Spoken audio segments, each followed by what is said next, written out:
Welcome. Hello. This is Be Bold America, and I'm your host, Jill Cody.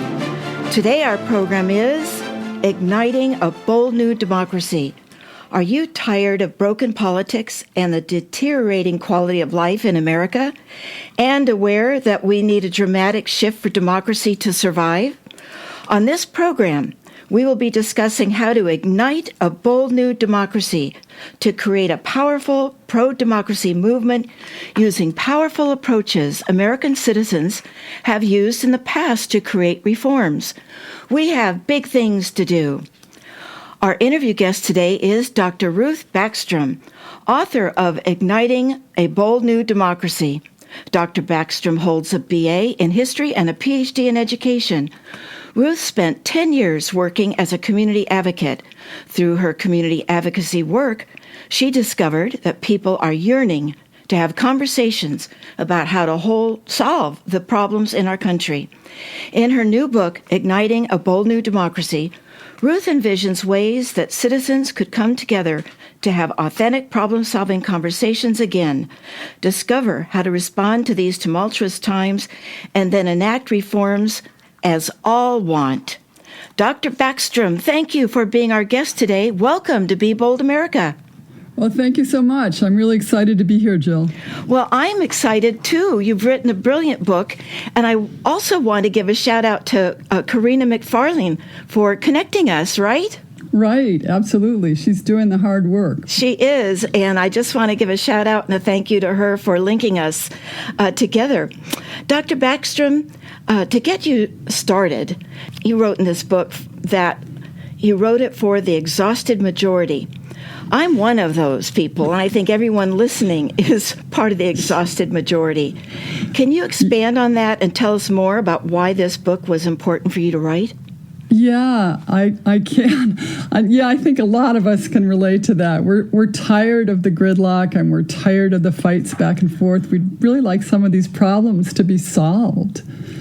And I wrote this book really to be a blueprint for change, to give people hope again, based on successful techniques from the past and techniques that are being used in other countries right now. I really think democracy should be a verb. Yes. Because, I think people have taken democracy for granted, and then all of a sudden a group comes along that says, wait a minute, democracy's getting in our way. Let's get rid of this messy thing and fund autocracy instead. So, democracy is a verb, and it really defines on how we want to live together. What's your vision for us living together? Yeah, I think it helps to imagine what it would be like if we reduce the fighting and work together instead. We could restore harmony to our families. I was talking to a friend of mine, and she had tears in her eyes because her family doesn't talk like they used to. So there's so much wrong in our country from our fighting back and forth that could really be healed by remembering our better values. And that's what I argue in this book, is that we need to lean into our better values and imagine what it would be like if we could restore harmony. We could come together, reform our democracy, and do great things again. We'd like, who wouldn't like that? We'd like to have groups in every state talking about democracy and doing great things again. The historian Stephen Prothero says, culture wars are where nuance goes to die. Yes, culture wars are also just mainly for divisiveness and distracting. That's right. I really want to hone in on that point of distraction, too. Yes. Because we're all losing under this. It's sort of a divide and conquer, and only the very top 1% are even benefiting, and they're not even benefiting if they look at the long run of what might happen to our democracy and our climate and all these things that are not being addressed. Well, you say also that we need more, I completely agree, more honest and positive communications. But how is this possible when Fox so-called news, 1,500 right-wing radio stations nationwide and other extreme networks such as One America Network and Sinclair have built their business models on fostering dishonesty and negative communications. There are no laws against lying. How do we save democracy with this force? Yeah, that's a great question. I mean, and I think the people have to stand up and come together and ask for this to stop. We've been naive thinking that we can have this model of free media that just says whatever it wants and there's no kind of regulations whatsoever. I mean, we used to have decent regulations around the media, and those have been dialed back. And I think that's another discussion is, do we need another method of the media? What most democracies do is they have a much more vibrant media that's funded by the government and that's regulated in a really powerful way. And that's kind of a backbone for a strong democracy. And that's been made by historians and researchers before, is that you can't have a strong democracy without a strong, vibrant media. Well, you touched on something that is very important and why it's so important for everyone to have multiple media sources. For example, MSNBC is considered to be the progressive outlet, and yet they're owned by a company that won't talk about internet neutrality because they own an internet company. So there are things you still won't hear because they're corporately owned. Right. And that corporate problem runs throughout our whole system. I mean, we see it everywhere. And that's why it's really up to the people to change this. And what I like to do is give people a sense of hope in my book by telling stories where we did great things in the past. We made great changes. And I start in the first chapter talking about after World War II, how we passed the GI Bill of Rights, which gave 7.7 million veterans free education and 2.4 million home loans out as well. And this was a huge shift from anything we'd done before. It was considered the greatest sociological experiment.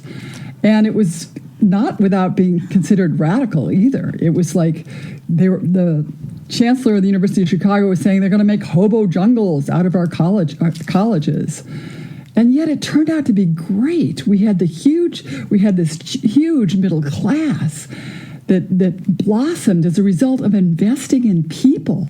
And this was Republican legislators that were in favor of this, and it was under a Democratic Congress. I mean, we used to work together and be able to do great things. And we need to be able to do that again. We need to come back together, remember our legacy of doing great things when we work together and lean into our better values. It was really the work of these people saying this is the right of veterans to get treated like this, instead of after World War I they were not treated like that. There was no sense that we had to take care of and invest in people until a group of people came together and said, we can do this. Well, also the GI Bill, just to interject a little bit, it created, for every dollar investment that the federal government provided in that bill, the return was $7 to 1.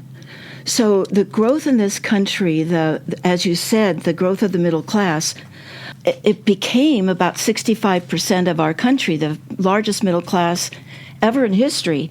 Now, after 40 years of austerity and Reaganism, is now down to around 40 to 45%. We've lost a lot of our middle class. And this stokes the anger. Right? I'm sorry, say that again? And this stokes the anger that people are feeling. Absolutely. People are angry and disappointed and fearful. And there's a sense that we've been sort of defeated. We've been beaten back in a way so that we don't realize that we used to think we deserved that. And we have to come back to a place where we say, what do we deserve? We deserve that. We created it. We did it. We created this legacy. We have to return to it. Well, you to also talk about returning to it probably is changing hearts and minds. And you had some thoughts about that. Civic groups can unlock society's social conscience. Maybe expand more on that, too. Yeah, that's probably the secret sauce in my book, where I talk about how do we actually change hearts and minds? How do we come together as a civic group and bring out what I call the collective wisdom of the group, and then spread that through various other groups as well? I mean, we know that an individual can work in the zone. They can have this sort of peak level that they work at. But groups can also work in the zone or have their collective wisdom come out. And the example I give is an example called dynamic facilitation, which was invented by Jim Roth and has been used in Austria now, in a state in Austria called Wohlerdorf, where they bring together a citizens' council of about 15 people, randomly selected, and then they talk about a topic that they really want the feedback of the people on. So it's a chance to get the voice of the people back into politics. And to give you just an example of how that works, they convened one on immigration, because immigration is a huge issue in Austria. And the first thing that the group said when they heard the numbers is you have to be more transparent about the number of people that are coming over. And then someone else said, well, we also have to see the people behind the numbers. And that kind of stirred the compassion in the room for these people who had left their homeland and were coming here without any support. That's a very nice phrase. See the people behind the numbers. Yes, exactly. And then they started talking about, well, what should we do? And they said, well, we should do everything we can to help these people. We should set up job fairs for them, and we should go around and find opportunities for them. Now, interestingly enough, at the end of the session, somebody turned to the convener and said no politician would feel like they had the safety, the cover, to say the kinds of things that these people said. And these people were just speaking from their humanity, their sense of stirred humanity as they came together, their collective wisdom and collective caring. And so then, once they said this, it gave the politicians cover to let them go forward and have these kind of get-togethers where they created what are called world cafes, where people came together and talked about the best way to roll out these job fairs and where to have them in different parts of the country and stuff like that. And so it's starting to change the culture. The man who convened these, Manfred Hilregel, says it's changing the culture in the state. And people are really excited to participate in these councils because they feel like they're really contributing to something really important. They're contributing to their democracy in a way that they haven't felt like they were able to before. And the young people, they want this new culture now, he said. Well, I could not agree more. And it also, creating cultures builds community, brings people together, gets them off their screens. Right. that the screen, I think, has divided us even more.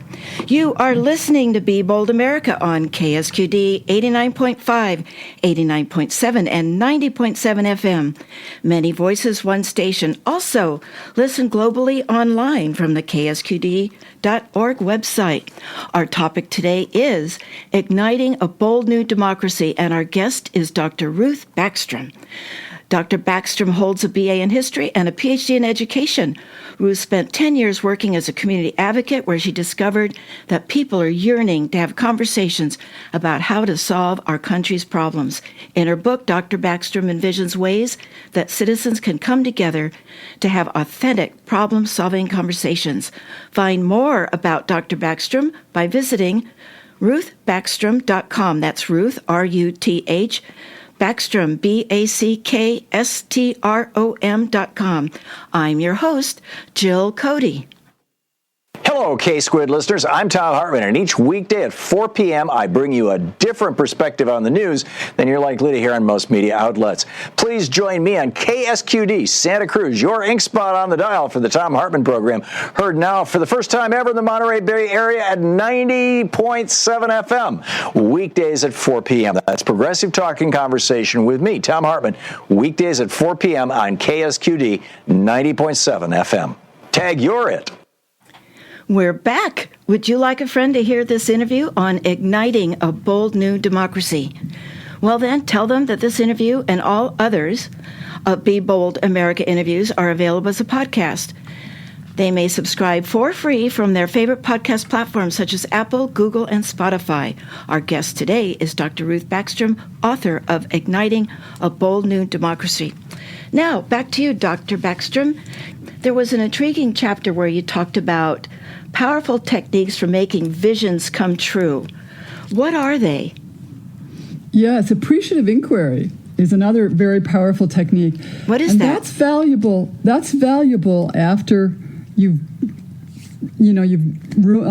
cut down on the divisiveness. So I think the first phase is to do DF all around the country. I'd really like to see that happen like it did in Boulderberg. You mean dynamic facilitation? Dynamic facilitation, yes. And that was so successful in Boulderberg that it actually was institutionalized in 2015. They started it in 2005, and 10 years later, it had been so successful that they decided to make it part of their constitution, actually. Wow. Excellent. I'm jealous. I know. Yeah.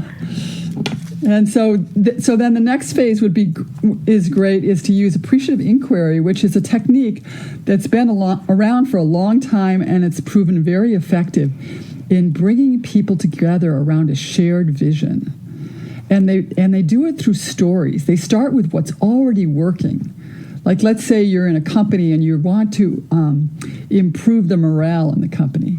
Well, you tell stories about what were the qualities that people expressed at times when the morale was really high. And then you go from there and you collect that and you analyze all the values. And from those values, you start to imagine, okay, how could we ramp those up so we have even higher morale more constantly?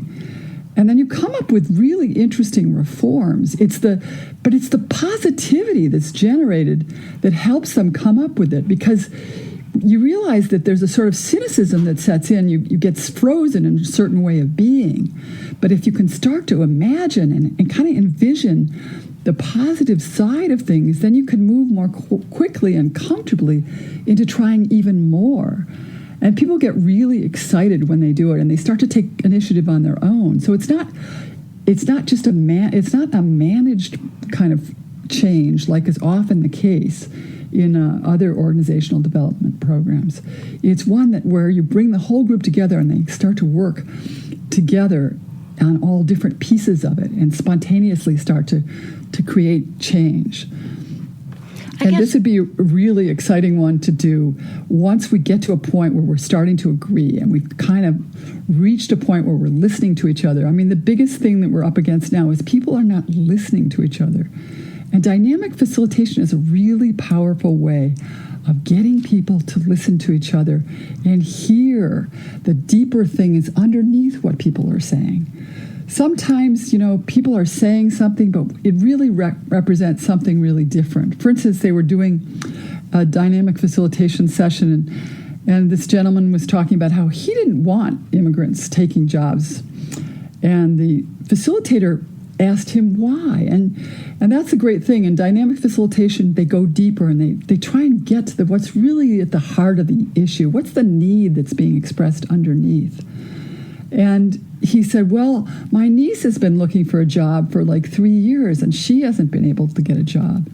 And so then they said, well, maybe what we could do is we could open it up so we could offer jobs to immigrants, and we could also offer jobs to anybody who was unemployed and wanted to have access to this list. So it's a way, dynamic facilitation is a really powerful way of weaving the different concerns together so you get nuance back into the conversation and balance. And we used to be a country that was capable of those things. So we need to see it modeled again and need to see examples of it to pull us back towards that. I struggle with the fact that I heard a couple of weeks ago that 71% of Trump followers listen to Trump over family, friends, and religious leaders.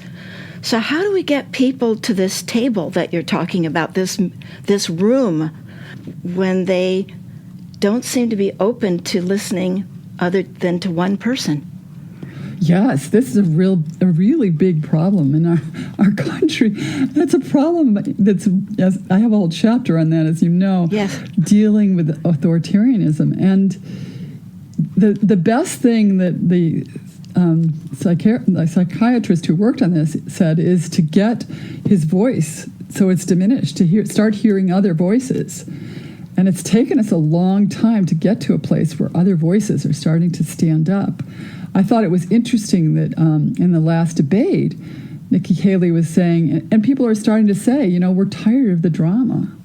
And I think there will come a time, and we have to kind of help push that message as well. The exhausted majority. The exhausted majority are tired of the drama. Exactly. Go on. I'm sorry to interrupt. I just wanted to say they're exhausted too. Go ahead. Yeah, there was a gentleman actually who was saying that. I can't remember now where I heard this, but he was saying, I voted for Trump. I was in favor of him in 2020, and I'm tired of him. Boring.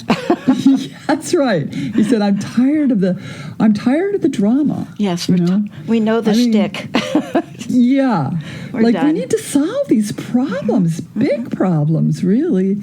We need to get away from the drama and come together and start talking about them and find solutions and be solution-oriented. Well, you brought up the debate, and I did write down in my notes here something that I heard. And again, I don't mean to be contrary, but I struggle with what the reality is versus the ideas in your book, which I think are fabulous, and I want them to come to be where we get these councils going. And I learned that just before the debate, the Republican National Committee did a really reprehensible act and paid Rumble, who is their paid partner that places ads for the RNC. They do the streaming site for the RNC, and they placed ads that were pro-Hitler and neo-Nazi videos on the streaming site ahead of the Republican presidential debate. This airing of these virulently anti-Semitic videos, further confirmation of how the Republicans' debate partner, Rumble, that is trafficked in extreme and toxic content for profit. The RNC directly is pushing fascist propaganda and hate to their bubbled right-wing audience. And I just don't know how we get that bubble, those people in that armored bubble, into these rooms and down at a table to start listening. Any thoughts about any of that, my little rant there? Yeah, and I'm not sure that those people are going to be the ones that come into the room right away. Mm-hmm. I think, it's a tipping point, really. You think of a tipping point, and you start with groups starting to put new narratives out there in a big way. And they appeal to that exhausted majority. But it's going to take a while. And the GOP, we can see that it's really not serving, the Republican Party is not really serving the conservative voice at all. The conservative voice used to be law and order, and here they are. Yes, that's right. What happened to that? Or conserving money. And yet Trump gives another huge tax break to the very wealthy, is that therefore the services people demand are going to cost more money. That's right. Not fiscally conservative at all anymore. That's right. Sorry to interrupt. Go ahead. So, once again, it has to be we need a large pro-democracy movement that starts by having these new conversations and starting these new narratives that get put out there. We need to start really talking a lot about the exhausted majority And what I'd like to see is groups in every state doing that, starting to talk about the exhaustive majority, and we want to do problem solving instead. We want to be oriented towards the good possibilities that lie out there. And really, I think it helps to give this sense of hope, like we don't have to settle for this. And a good example of that is there's an organization called Braver Angels that's been working on this for a while, actually, and now has a branch in every state. And they're working on the campuses to try and have debate become more honorable. So there's a lot of us who are working on this. It's just kind of reaching this tipping point where we can start to actually make a difference, because that voice starts to be heard more. Well, one thing that Stuart Stevens says, and he was all of his career was a Republican strategist and worked on Republican campaigns, Mitt Romney's campaign for president. He just thinks that the Republican Party has to lose big over and over again before they will stop the degeneration of the country and their own party. He just doesn't think this is party savable. What do you think about that? I mean, the Republican Party. I mean, somebody was talking about this. I can't remember who it was now, and they were saying, okay, they've lost a number of times, and they're still sticking with this loser. And that's certainly good. But I also think there's interesting things like Andrew Yang is starting a party called Forward Party, where he's trying to get people to talk about problem solving and run on a third party. It's like, and that could eventually become, a new GOP party, basically, or some kind of new party. I mean, in some ways, I actually think the party system is not really serving us very well anymore, because it's pushing everyone into the extremes. Well, I think we'd have to change the Constitution to, I mean, we're a two-party system, and we have to change the Constitution to do that. I would like to think another party would take over the Republican Party. However, usually a third party just hurts the Democratic Party. I would think a Forward Party, even this No Labels Party, is something that takes votes away from the Democratic Party instead. Well, the great thing about that is he made the point they're not running a candidate on the presidential level. Mm-hmm. They're just running it locally. Mm-hmm. And I think that's where the change has to start. Mm-hmm. It has to start locally. Mm-hmm. And it would be great to have a state start thinking about, well, what if we agreed to have a parliamentary system or something? Because actually what really works best is to have diverse points of view in the room so you can problem solve more effectively. I mean, we've got it all wrong. Our diversity is not a liability. No. It's our greatest asset. It's something to celebrate. Yes, if we listened to each other and we actually thought, oh, well, I have to take his ideas into account too as I hone the best solution that'll be most appealing to everyone.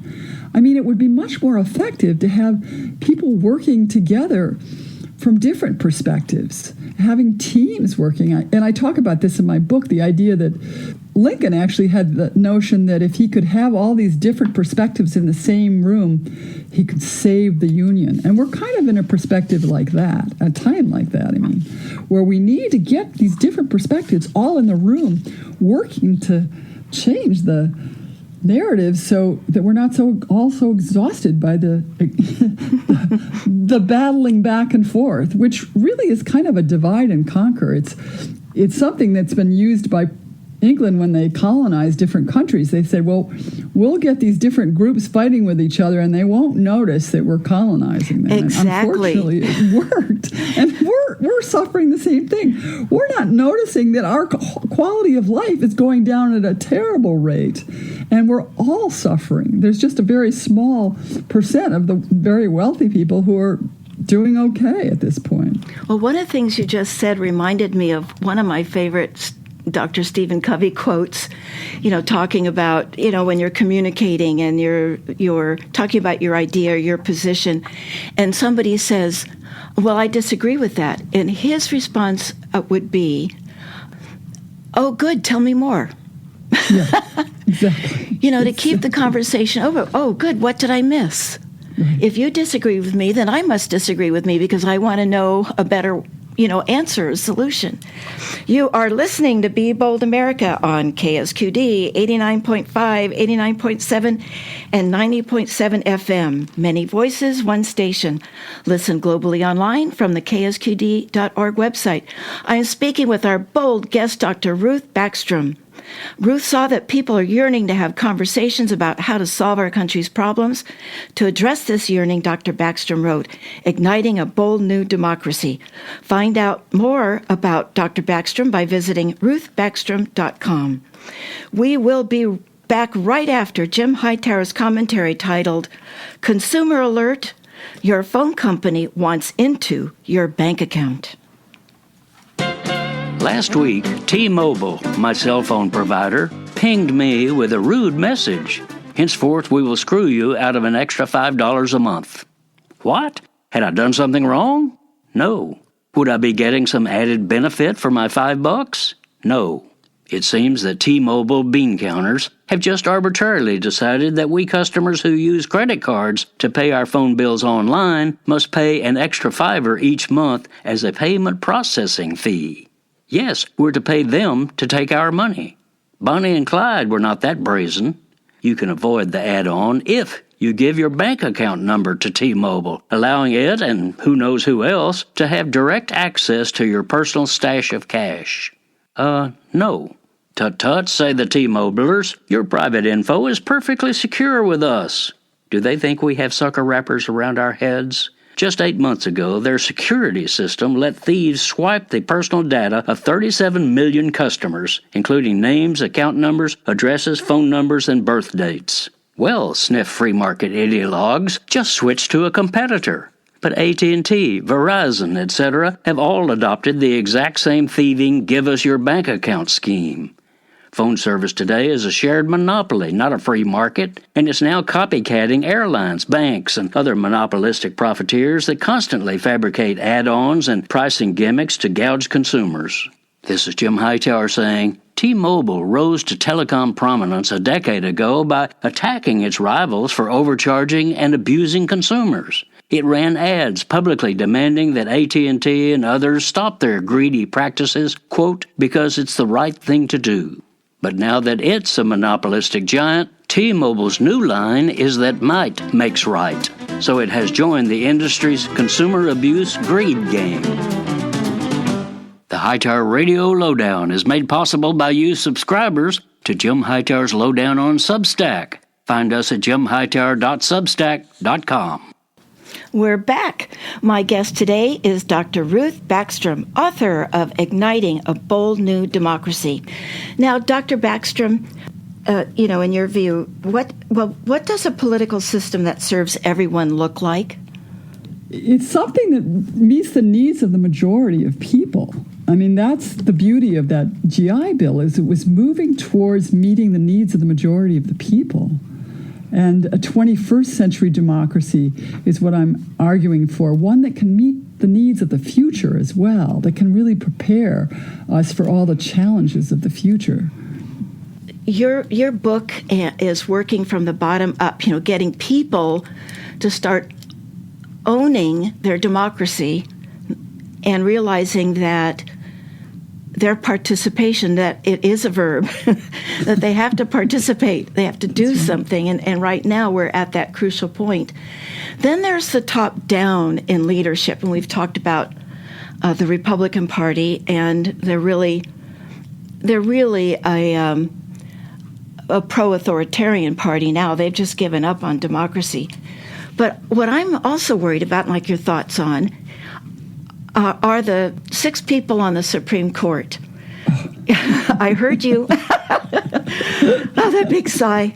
They're implementing, in my view, their own type of a coup. Right. When they make laws on hypothetical issues, they recently took a case, that wedding website case that maybe some people hadn't heard of, but a woman thought she would be hurt by a law in her state if she did a wedding website because she didn't want to serve on her website, LGBTQ clients. There was no standing, there was no case, there was no injured party, and yet the Supreme Court took the case. Now, and voted on her behalf that she didn't have to serve LGBTQ members of our country. And to me, this is a coup when you take something and completely ignore the law to make a decision. Yeah. I mean, there's so many problems with that Supreme Court. We could spend the rest of the time talking about that Supreme Court. I know. And I think this really brings up a really interesting question of who should have authority in a democracy. Yes. That's one of the valuable things about some of these states that have had these abortion votes and had to listen to the people. I mean, that's really the point that has to be made again, is that the views of the people should be leading instead of this tyranny of the minority, as a lot of people are saying. Right, like what happened in Ohio. They just overcame the Republican legislature who wanted to stop listening, officially be able to stop listening to the public. And they came back and said, no, you're not going to take this off of our ability to do referendums, take that away from us. And they thought they could slip it through because of it was August and so on and so forth. So that again talks about why democracy is a verb. So you also talk about some tools for game-changing conversations that work in the zone. Tell me more about that, the game-changing conversations. What do they sound like? Yeah, so I mean, those are the conversations that are happening in these DF sessions. There's usually somebody the dynamic facilitation sessions in Austria that I was telling you about. Yeah. There's usually somebody there who says something that seems outlandish, and then when you dip deeper, you realize it comes, it's a different perspective, but it's a perspective that needs to be brought into the room. Now, in the game-changing conversation, actually, though, I realize what is, the conversation that changed, for instance, that brought in the GI Bill. Like, nobody thought the GI vets had rights until somebody came along and said, oh, I think they should have rights. It's like once you start to talk about these things, then you create a new conversation that changes the way people look at it, changes the perception.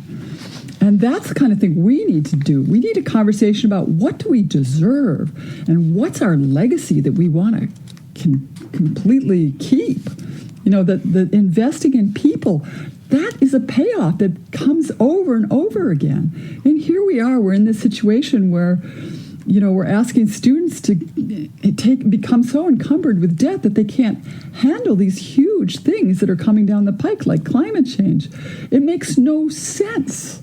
It's like we're shooting ourselves in the foot. We're destroying the legacy that we created by going backwards. We need to turn around and continue to go forwards.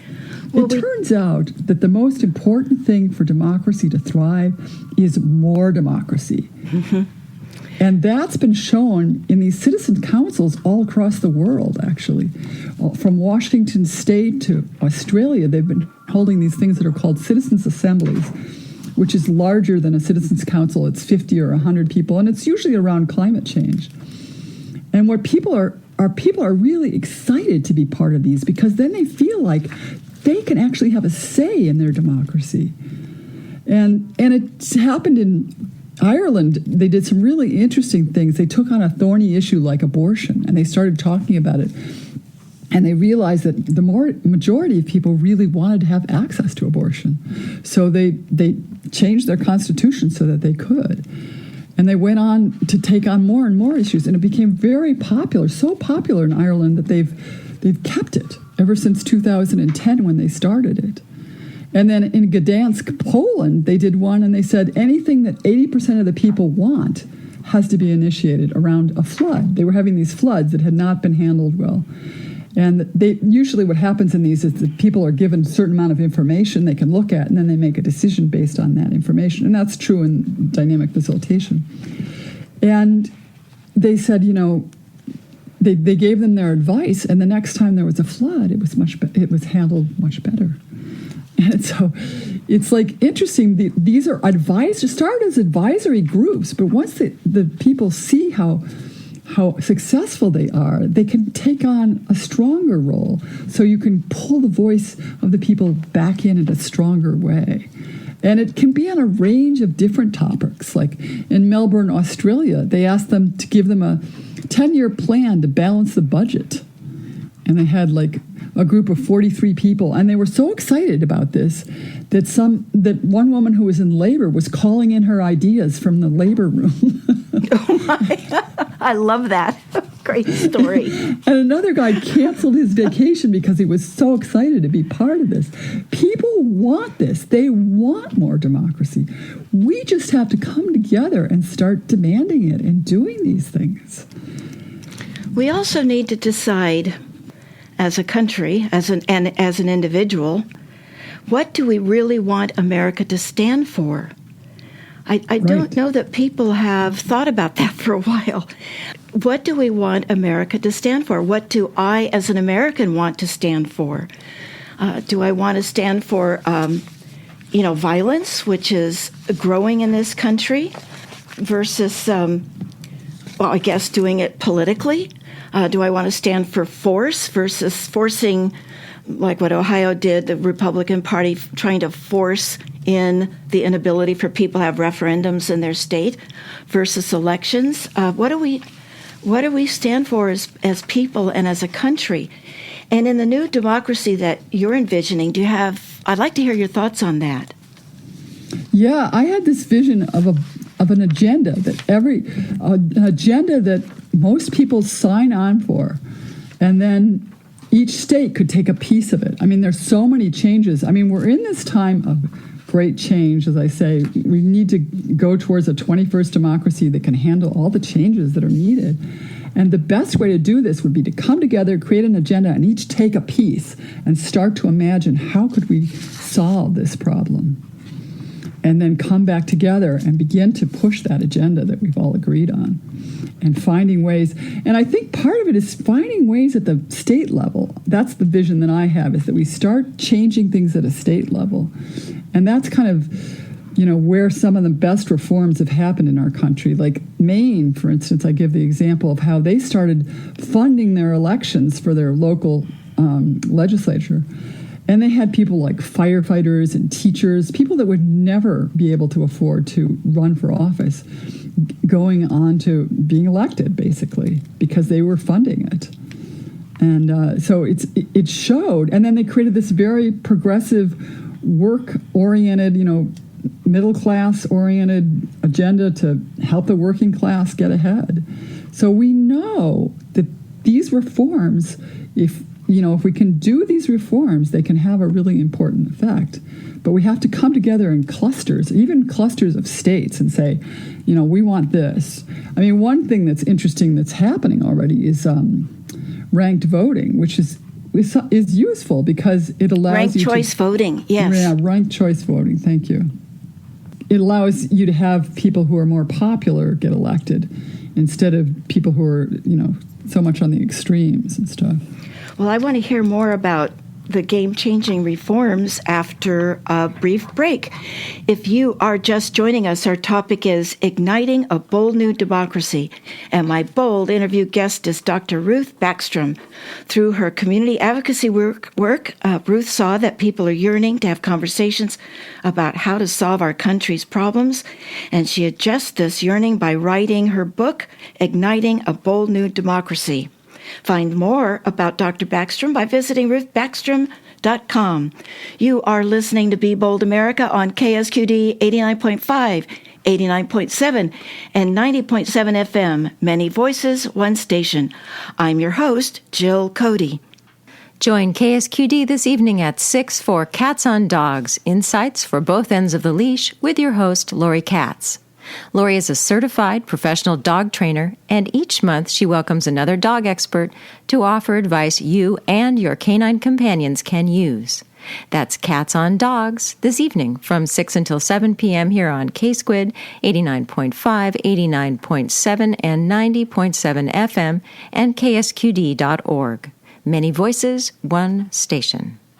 We're back. Well, Dr. Backstrom, in these last few minutes, I'd like to ask what ideas my guests have for us to keep doing, stop doing, and start doing.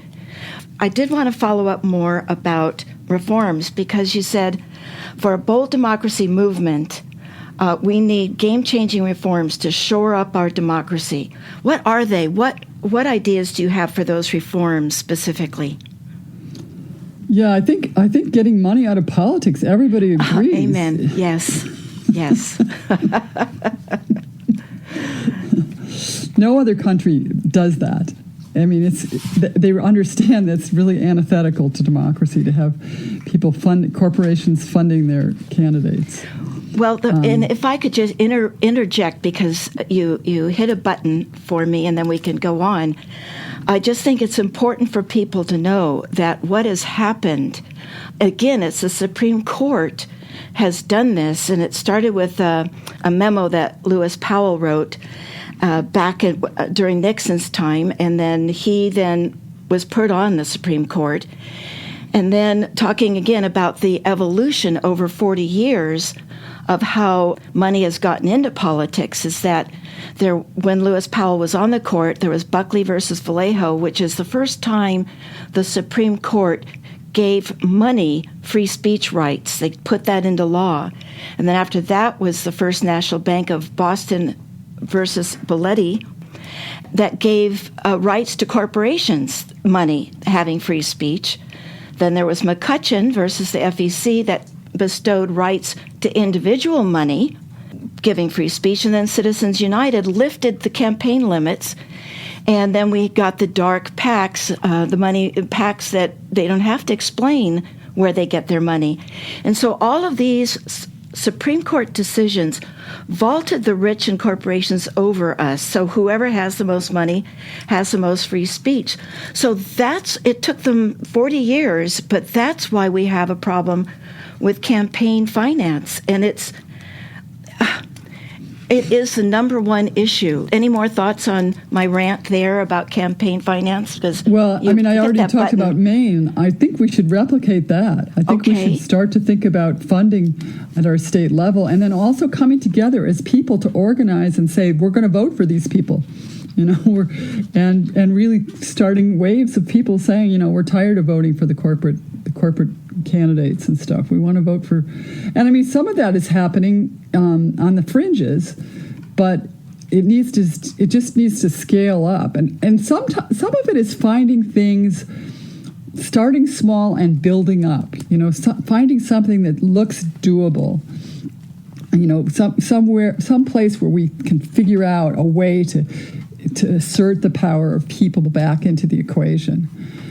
And it's something that would be a great conversation to have with a group of people. Like, okay, what would really make a difference, do you think? What are the ways, the game-changing things? I mean, part of it is just investing in people again and making the point that we want a middle class again. We want a strong, vibrant middle class. We don't want to have so much poverty in our country, and we don't want to have homeless people everywhere. I mean, some of those things, just finding points of leverage to start those conversations and figuring out how to solve the problems. Maybe start up a meetup group. Well, actually, that brings me to an exciting thing, which is good. Karina and I are excited to announce that we're putting together a book discussion and a DF demonstration in Santa Cruz in late October 25th or 26th. Terrific. And we will have more details on that on my website, and Karina on my website, which is ruthbackstrom.com. And you can shoot me an email at ruth@ruthbackstrom.com if you want to be on a list to be notified of the details, too. And you can go through Karina, who probably gave you her email, which is Karina with 2 R's in Karina, 1111gmail.com. And our goal here is to give people a taste of dynamic facilitation, because I think a taste of it gives you a sense of hope and power, and it gives you a sense of the power of groups. And this is one of the points I make throughout my book, is that just a small collection of people can make huge changes. They did the GI Bill in, I believe it's North Dakota. They created their first bank.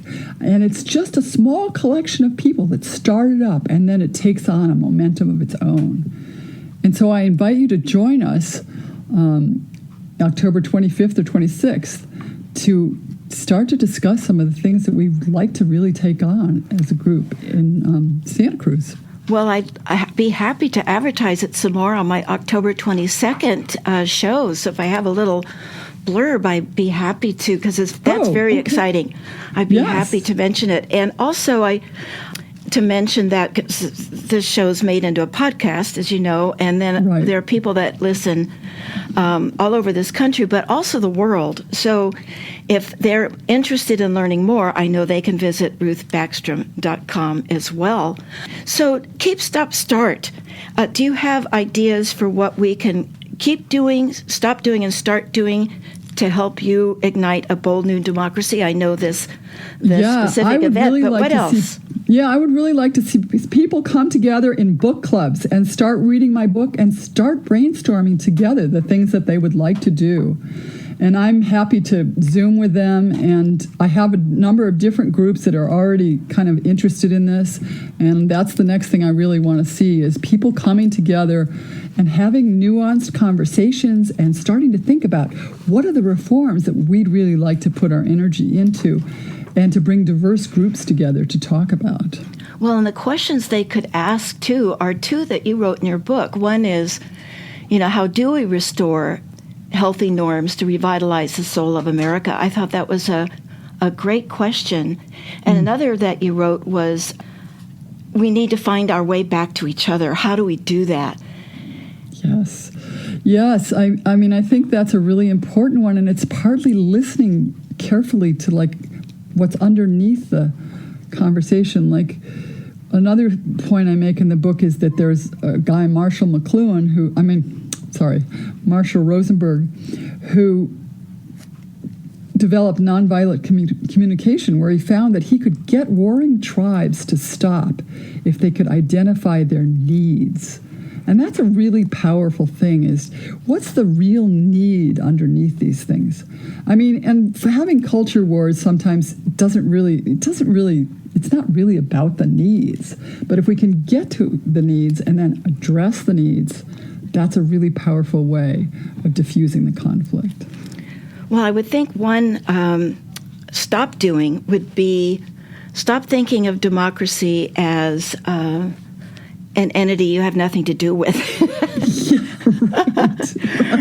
That it is a verb. Or it's too broken to fix. Yeah, or it's too broken to fix. Or your vote doesn't count, when actually it does count very much. I mean, the oligarchs and many people in this country are trying to steal it and suppress it. So if it didn't count, they wouldn't be doing that.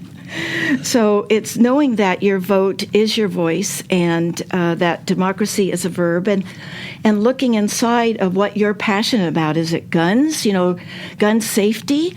Is it working with saving and restoring our democracy, and maybe joining an organization like Indivisible, or looking at your website studying dynamic facilitation? What else? What other ideas do you have for us to keep doing, stop doing, and start doing? Well, you mentioned one that is, in a way, is a low-hanging fruit, which is like the vote. Yes. That's a good four-letter word. If we started to have these groups, could we get inspired again to think that what we do matters? I mean, that's the exciting thing, I think, in these countries where they've done some of these citizen assemblies, is that people start to think, democracy can be revitalized. It's like you have to start to do it to get the taste of possibilities out there. Otherwise, it's easy to fall into a space of cynicism because it's a difficult time. The solution to apathy is action. And hope. Yes, and hope. So another group that you talked about is people could join Brave Angels. Was that? Braver Angels. Braver Angels. And then also the idea of citizen councils and citizen assemblies. Right. There's all kinds of things that could happen, yeah. And you talked about it starting at the state level, but you're starting at the city level, and I think that is where somebody can feel like not overwhelmed.